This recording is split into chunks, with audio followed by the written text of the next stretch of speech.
A ver, cuando pensamos en calcio, casi de inmediato se nos viene a la mente una sola cosa: huesos fuertes. Y pues sí, con toda la razón.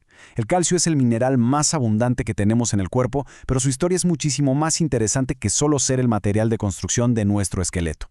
De todo el calcio que hay en el cuerpo, un increíble 99% está concentrado en un solo lugar. Así es, el 99% de todo nuestro calcio está ahí, dándole forma y estructura a los huesos y dientes. Es lo que nos da fuerza y nos mantiene de pie. Pero, justo aquí, es donde la cosa se pone buena. O sea, si casi todo el calcio está guardado en el esqueleto, ¿qué tan importante podría ser ese cachito, ese 1% que sobra? Pues resulta que ese pequeño porcentaje es tan, pero tan crucial, que el cuerpo está dispuesto a sacrificar a los huesos con tal de protegerlo. Ok, vamos a clavarnos en esto. Hay que empezar a ver el esqueleto no solo como una estructura, sino más bien como una cuenta de ahorros de calcio. Para el cuerpo, la prioridad número 1 es mantener estable el nivel de calcio en la sangre, incluso si para eso tiene que hacer un retiro de emergencia de los huesos. Este proceso tiene un nombre: homeostasis del calcio, y es básicamente un sistema de control súper preciso que se asegura de que el calcio en la sangre casi no cambie, porque las funciones que dependen de él son vitales para seguir viviendo minuto a minuto. Miren, funciona más o menos así, como un termostato. Si el nivel de calcio en la sangre baja tantito, ¡pum!, se activa la hormona paratiroidea, la PTH. Esta le dice a los riñones: «Hey, no dejen salir calcio», y lo más importante, le ordena a los huesos que liberen un poco de sus reservas. Ahora, si pasa lo contrario y el calcio sube demasiado, entra la calcitonina de la tiroides y frena todo, especialmente la liberación de calcio de los huesos. Es un juego de tira y afloja constante. Bueno, ahora sí, hablemos de las maravillas que hace ese famoso 1%. Sus trabajos son tan variados y tan esenciales que podríamos decir que es como la navaja suiza de los minerales del cuerpo. El punto clave aquí es que sin este 1%, un montón de funciones básicas simplemente no pasarían. Cada vez que una neurona manda una señal, que un músculo se contrae o, por ejemplo, cuando el cuerpo necesita que la sangre coagule para detener una herida, ahí está el calcio, dirigiendo toda la operación. A ver, para que quede más claro, pensemos en la contracción de un músculo. Llega un impulso nervioso que abre unas compuertas. Los iones de calcio se meten de golpe a la célula del músculo y se pegan a unas proteínas, y eso es lo que detona el movimiento. Cada paso que damos, cada vez que parpadeamos, depende de este flujo exacto de calcio. Sabiendo lo importante que es, la pregunta que sigue es bastante obvia: ¿cuánto calcio se necesita realmente? Y pues, ¿de dónde lo sacamos?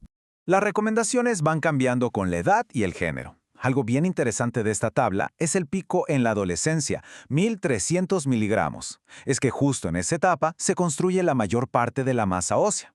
Y luego vuelve a subir para las mujeres mayores, para ayudar a reducir la pérdida de hueso después de la menopausia. En una dieta como la estadounidense, que es la que se analiza aquí, la fuente principal por mucho son los lácteos. Se llevan como el 75% del calcio que se consume. El resto viene de verduras, granos y legumbres. Pero ojo, no todo el calcio que está en la comida se absorbe igual de bien. A esto se le llama biodisponibilidad. El calcio de la leche o de vegetales como el kale y el brócoli se absorbe súper bien. En cambio, alimentos como las espinacas tienen oxalatos y los frijoles tienen fitatos. Son compuestos naturales que como que atrapan al calcio y no dejan que el cuerpo lo aproveche. Y bueno, además de su rol clave contra la osteoporosis, tener una buena ingesta de calcio se ha relacionado con otros beneficios para la salud. Y algunos, la verdad, es que son bastante sorprendentes. Por ejemplo, y esto suena medio raro, pero consumir suficiente calcio en la dieta puede bajar el riesgo de tener cálculos renales de oxalato de calcio. ¿Por qué? Porque el calcio se une a ese oxalato en el intestino y así evita que se absorba y llegue a los riñones. Por otro lado, en mujeres embarazadas que no consumen mucho calcio, se ha visto que los suplementos pueden ayudar a reducir el riesgo de preeclampsia, que es una complicación seria de la presión alta. Por supuesto, como pasa con muchos nutrientes, también han salido debates sobre los posibles riesgos de consumir demasiado calcio, y es importante ver la evidencia de forma neutral.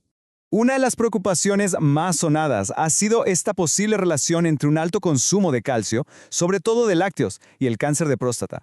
La verdad es que aquí la evidencia científica no es definitiva. Hay algunos estudios que sugieren que podría haber una pequeña conexión entre comer muchos lácteos y un riesgo un poco mayor. Pero los resultados no son consistentes, varían de un estudio a otro y esta posible asociación no se ha visto con el calcio que viene de plantas o de suplementos.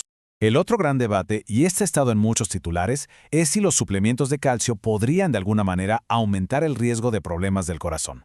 Y aquí también pues hay dos caras de la moneda. Por un lado, algunos reanálisis de estudios viejos sugirieron que podría haber un vínculo y eso generó bastante preocupación.